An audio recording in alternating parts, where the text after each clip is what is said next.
Assalamualaikum warahmatullahi wabarakatuh. Kami dari kelompok 7 akan mempresentasikan tentang pembiayaan syariah. Kami beranggotakan 4 orang, nama saya Mat Ruji, ada teman saya Nina Anggraini, ada Dea Ayu Sapitri dan juga Yulia Minarti. Kita saksikan videonya, let's go!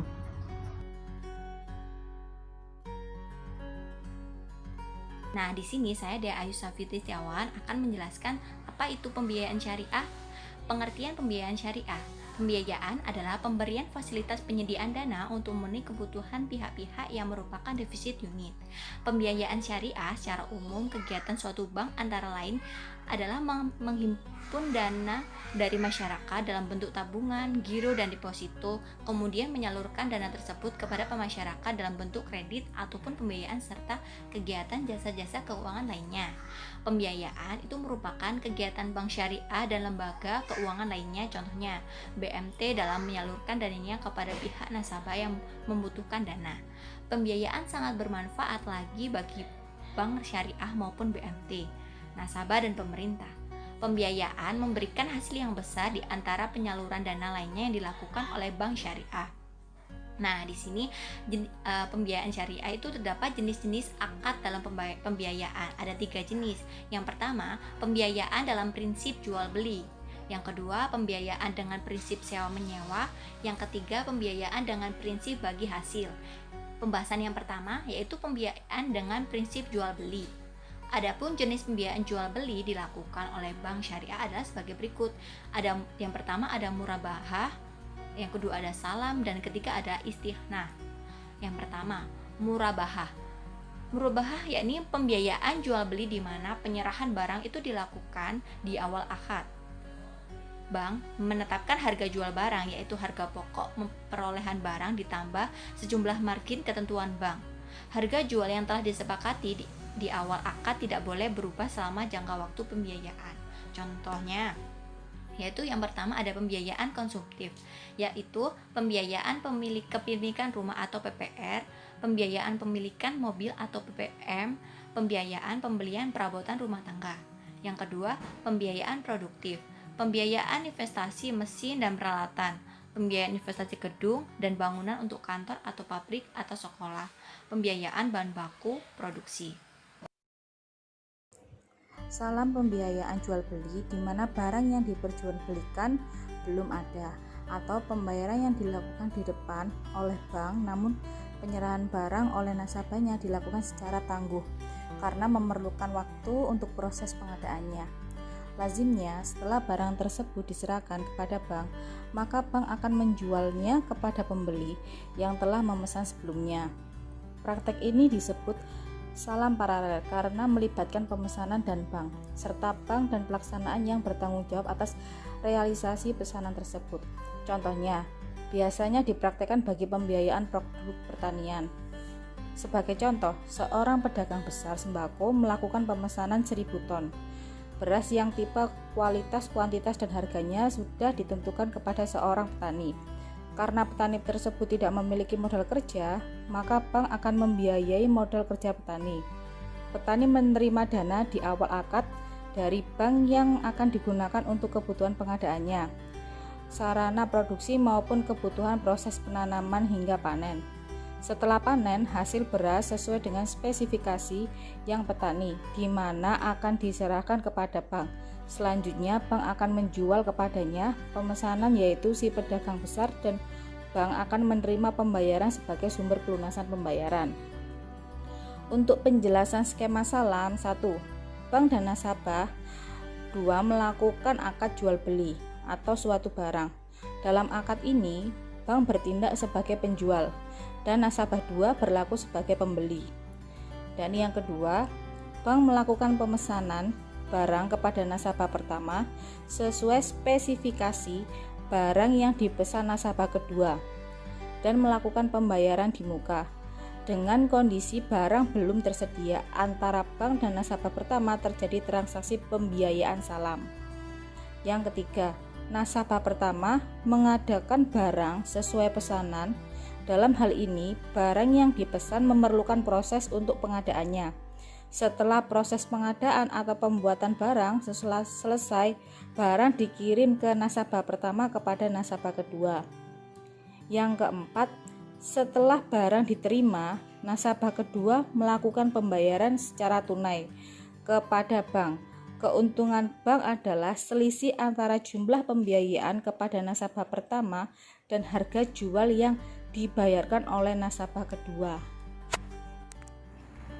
3. Istisna. Istisna yakni pembiayaan jual beli yang polanya sama dengan pembiayaan salam, namun berbeda dalam pola pembayarannya.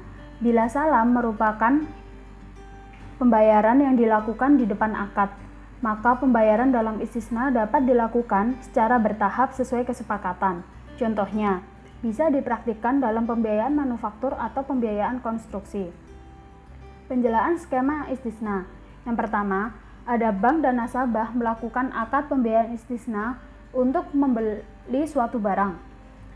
Yang kedua, bank melakukan perjanjian pemborongan bangunan dengan kontraktor atau pengadaan barang dengan pemasok, yang disepakati pula mengenai jangka waktu penyelesaian pekerjaan serta tahapan progres pekerjaan dan pembayarannya. Yang ketiga, bank melakukan pencairan ke pemasok atau kontraktor secara bertahap berdasarkan progres pekerjaan sesuai kesepakatan. Yang keempat, pemasok atau kontraktor menyerahkan dokumen progres penyelesaian barang atau pekerjaan sebagai laporan dan dasar pencairan tahap berikutnya. Yang kelima, bank juga meneruskan dokumen progres penyelesaian barang atau pekerjaan yang dibuat pemasok atau kontraktor kepada nasabah. Bila nasabah menerima laporan sesuai kondisi progres pekerjaan, maka bank baru dapat mencairkan tahap berikutnya. Yang keenam, setiap realisasi pencairan, nasabah mempunyai kewajiban untuk mengangsur dengan jangka waktu sampai dengan selesai barang yang dipesan. Yang ketujuh, penyerahan barang pesanan dengan kondisi pekerjaan 100% jadi dari pemasok atau kontraktor kepada nasabah. Yang kedelapan, pelunasan. 2. Pembiayaan dengan prinsip sewa menyewa. Yang pertama di sini ada pengertian pemberian sewa menyewa atau ijoroh. Dapat didefinisikan sebagai transaksi terhadap penggunaan manfaat suatu barang dan jasa dengan pemberian imbalan. Apabila objek pemanfaatnya berupa barang, maka imbalannya disebut dengan sewa. Sedangkan bila objeknya berupa tenaga kerja, maka imbalannya adalah upah.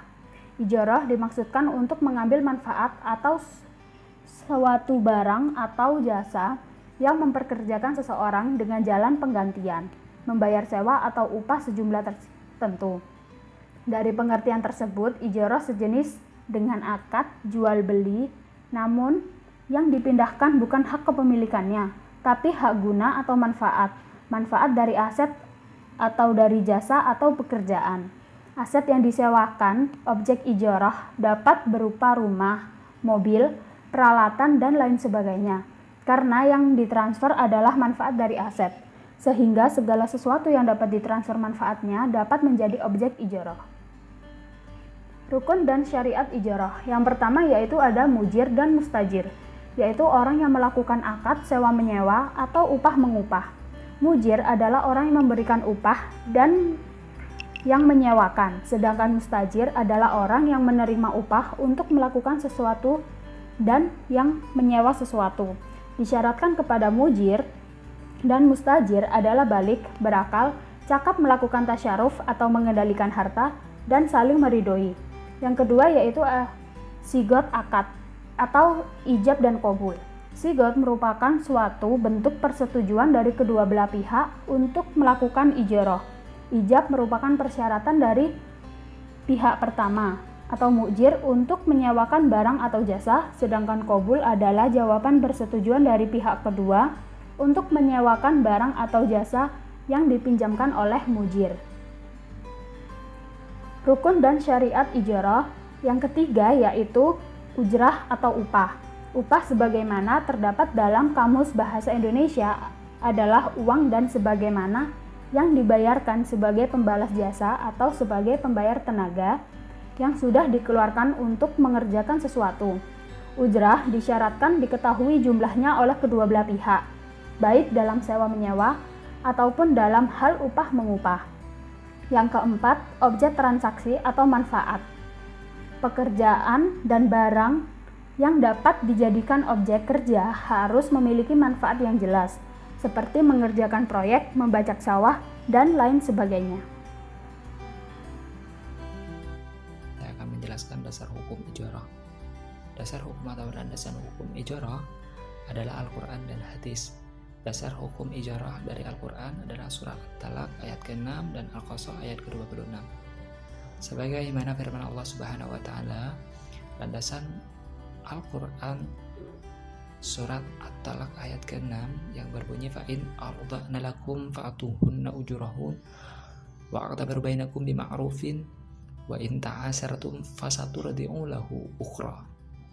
Artinya, kemudian jika mereka menyusukan anak-anakmu untukmu, maka berikanlah kepada mereka upahnya dan musyawarahkanlah di antara kamu segala sesuatu dengan baik, dan jika kamu menemui kesulitan maka perempuan lain boleh menyusukan anak itu untuknya.